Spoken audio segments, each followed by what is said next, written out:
দিদি, দীর্ঘ 14 বছর পর আমরা দেখছি শতাব্দী রায়কে আবার বড় পর্দায়। একটু আমাদের সাথে একটু শেয়ার করো।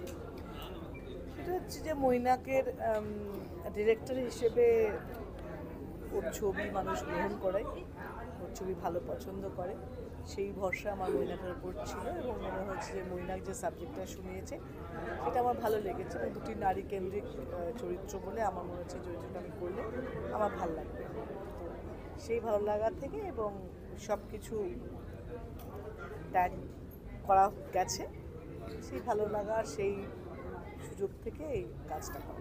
দিদি, আমরা পরিচালক হিসেবেও শতাব্দী রায়কে দেখেছি, তো অভিনয়ে যখন ফিরলেন পরিচালনায় কি ফেরার ইচ্ছে আছে? সেটা কঠিন, কারণ এই জন্য যে এত সময়ের ব্যাপার না সেটা।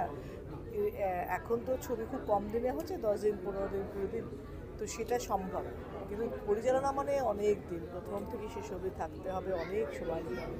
অত সময়টা আমার পক্ষে দেওয়া সম্ভব না। দিদি, তাপস পালের সাথে অনেক কাজ করেছেন, এখন তাপসদা নেই, সেটা নিয়ে কিছু মেমোরিতে বলবে না? একদম মিস করা, যে মানুষটাকে এতদিন ধরে এত কাজ, এত পোস্টার হিসেবে এত বছর ধরে এত বন্ধুত্বের জায়গা থেকে জানতাম, সে নেই মানে খুবই দুঃখের। দিদি, দীর্ঘদিন ধরে রাজনীতির সাথে যুক্ত, কতটা এনজয় করলে রাজনীতি? খুবই এমপিশিপ আমি খুবই এনজয় করছি। আর দর্শকদের বাৎসরিক দেখার জন্য কি? 6 তারিখ বাৎসরিক রিলিজ হচ্ছে, আপনারা হলে আসুন, ছবিটা দেখুন, তবেই আগামী দিনে কাজ আরও করার ইচ্ছে থাকবে এবং ইচ্ছে হবে। আবার এতগুলো মানুষের পরিশ্রম, যেখানে সফল হলেই সেই পরিশ্রম করার সবারই মানে থাকে।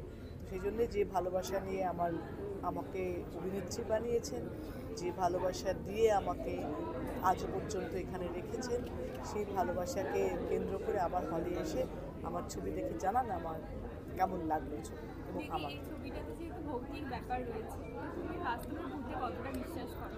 আমি ভয় ভয় ভয় পাই, মানে ভূত আছে কি না কখনো ফিল করেছি হয়তো, কিন্তু ভয় পাই।